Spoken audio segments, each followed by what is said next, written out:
সবাই ক্লান্ত শ্রান্ত, পেরেশান, ঘর্মাক্ত ক্ষুধায়, সবাই অস্থির ক্ষুধার্ত। সূর্যটা মাথার একেবারে কাছে চলে আসবে। সূর্যের তেজদীপ্ত তাপে মাথার মগজগুলো ভাতের মাড়ের মতো গলে গলে নাকের ছিদ্র, কানের ছিদ্র দিয়ে বেয়ে বেয়ে পড়বে। কেন ইমাজিন, চিন্তা করতে পারে?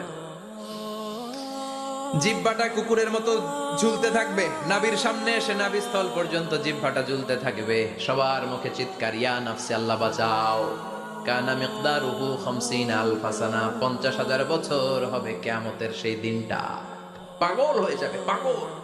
আমি মুখোমুখি হতে যাচ্ছি সেদিনের, আপনি মুখোমুখি হতে যাচ্ছেন, আমরা সবাই সেদিনটা দেখতে যাচ্ছি। চিল্লায় কোন ঠিক কিনা?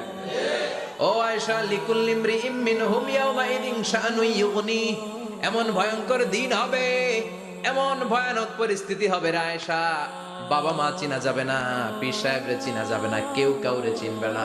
আল্লাহ তুমি আমারে বাঁচাও বাঁচাও বলে যে মাথাটা একবার উপরের দিকে করবে, কার গায়ে জামা আছে কার গায়ে জামা নাই সেদিক নজর দেওয়ার সময়টাও কেউ পাবে না রে আয়েশা।